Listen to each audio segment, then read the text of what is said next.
Mr. President. The senator from Washington. Thank you, Mr. President.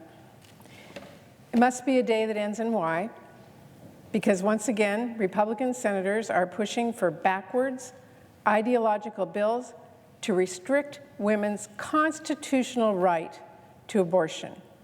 Once again, Republicans are peddling a ban that is blatantly unconstitutional.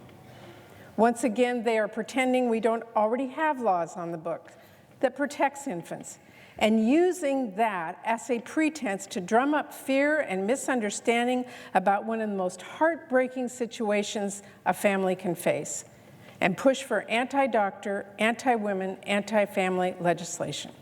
So once again, I am here on behalf of women and men across the country to deliver the same message we have already made clear countless times: not on our watch.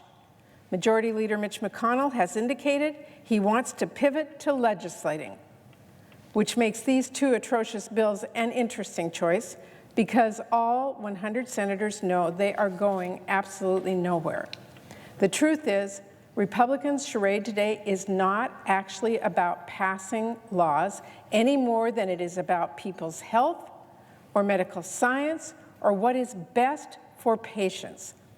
It's really about Republicans' crass political calculation that they can fire up their far-right base with an all-out war against the constitutionally protected right to safe, legal abortion. The two bills differ in some significant ways, but they have the same consequences. They would criminalize abortion, take deeply personal, often painful decisions out of the hands of parents, and use scare tactics and misinformation to try to weaken strong public support for Roe. Another thing they have in common, they have already been panned by leading medical groups.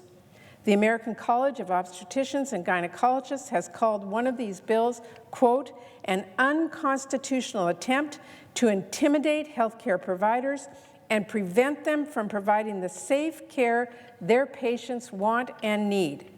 And they said the other is a, quote, a gross legislative interference into the practice of medicine.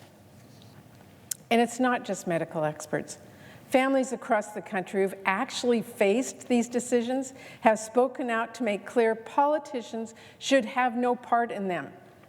Pressing for these awful bills year after year may be nothing more than a cynical political tactic for Republicans, but passing them would be an unconscionable exercise in cruelty to the people who would actually be affected. People like Judy, who's from my home state of Washington.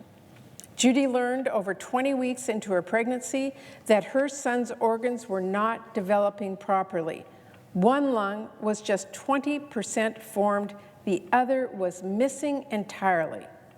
People like Kate, whose doctor informed her that if her daughter survived birth, she would not be able to walk, talk, or swallow, and likely would not even be comfortable enough to sleep. People like Lindsay, who learned her daughter had a fast-growing, inoperable tumor growing into her brain and heart and lungs, wrapping around her neck and eyes and chest, and making her odds of survival incredibly slim. People like Darla, who was pregnant with twins when she got the unthinkable news. One of her twins had serious medical complications.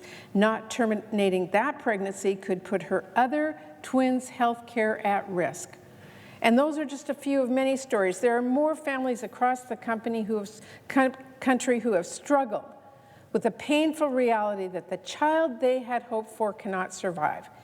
Each of them has spoken out to underscore that those in wrenching moments wanted to make the decision that was best for their child and their family with their health care provider. But each of these bills, Mr. President, would take the ability to make the decision best for that child and family away from women like Judy and Kate and Lindsay and Darla. Those bills would prevent doctors from offering the best medical advice, all because extreme politicians are more concerned with spreading misinformation and firing up their base than they are with actual women's lives. In other words, in the most private moments of personal tragedy, These bills would take precedence over a family's wishes as they grieve.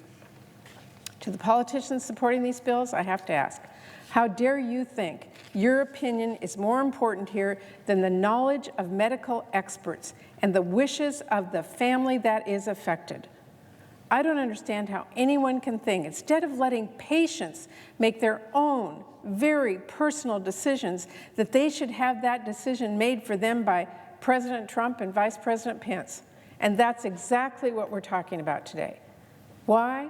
Because even though Roe v. Wade has been the law of the land for almost a half a century, even though a large majority of people do not want to see that landmark decision overturned, Republicans think somehow that they can benefit politically and fire up the most ideological elements of their base by using every tool imaginable to chip away at the right to safe legal abortion. Well, I'm here to say they can try. But women, medical experts, and those of us elected officials who trust them are not going to stop calling these bills what they are: anti-women, anti-doctor, and anti-family. We are going to make clear we oppose every single one of their efforts to further chip away at access to safe legal abortion under Roe. Every extreme, cruel abortion ban, every fear-mongering effort to gin up controversy and pretend we don't already protect infants, every far-right judge they try to pack onto the courts to chip away at Roe v. Wade, every barrier to care and information like President Trump's Title X gag rule, and every new shameful scheme they concoct in their all-out war on access to reproductive health care. Whatever Republicans try next, Democrats are going to continue fighting alongside women and men across the country to protect their ability to make their own decisions about their own families. Standing up for doctors' ability to practice medicine without politicians getting in the way, and lifting up the stories of real people like Judy and Kate and Lindsay and Darla and many others, so Republicans can't ignore them. Thank you, and I yield the floor.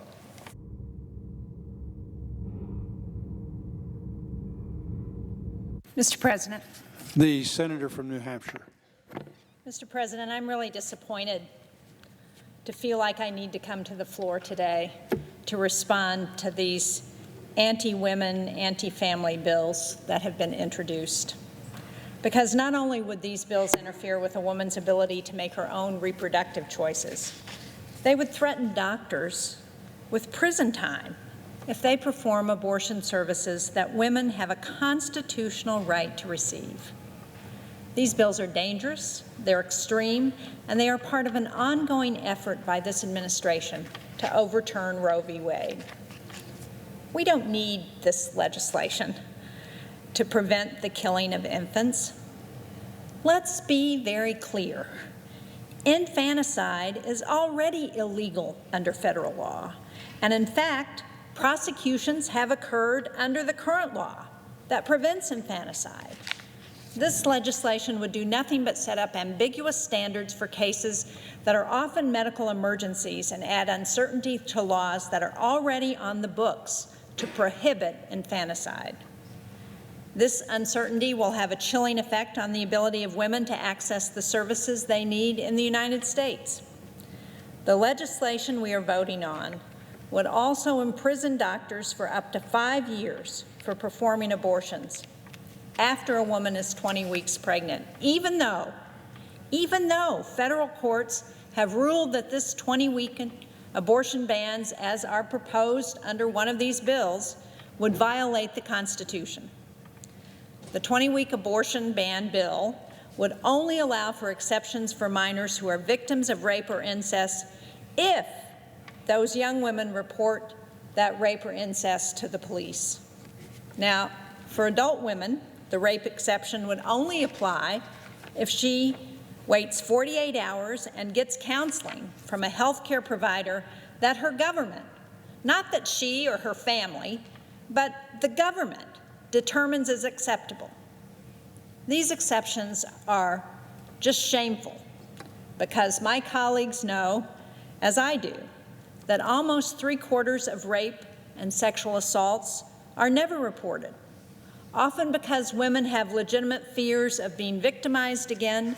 They fear the rapist or the person who has assaulted them.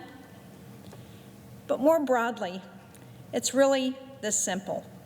We should not be putting doctors in prison for providing a woman with the reproductive care that she chooses. And we must always remember that abortions that are performed later in pregnancy are almost always done as a result of severe fetal diagnoses and the serious risk that the pregnancy poses to the life of the woman. This isn't a decision that any woman or family wants to be in a position to make. It's tragic and it's heartbreaking.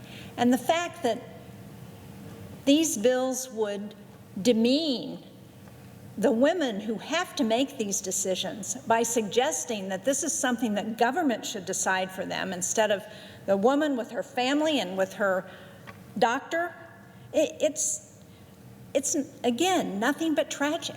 I don't understand how people can think the government is better positioned to make these personal decisions than women and their families and their doctors.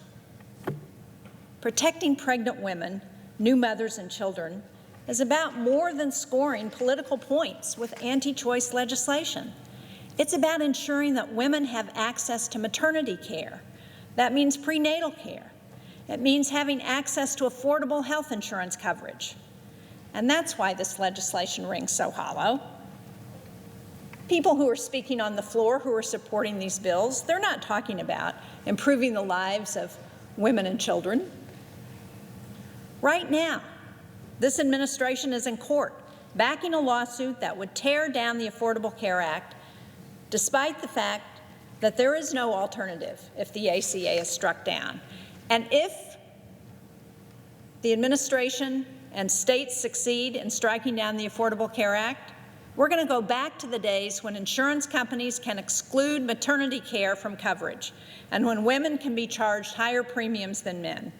And if they succeed, the Medicaid expansion would be gone, and states would have fewer dollars to cover more people at a time when 43% of childbirths in this country are covered and paid for by Medicaid.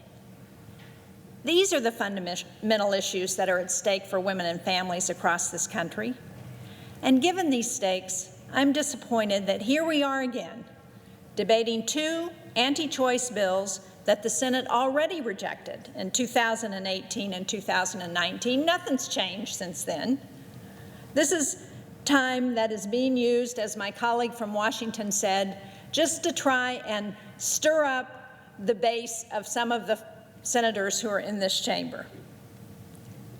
If my colleagues were serious about protecting mothers and children, they would join in supporting efforts to ensure that the health care coverage that families rely on isn't ripped away in court.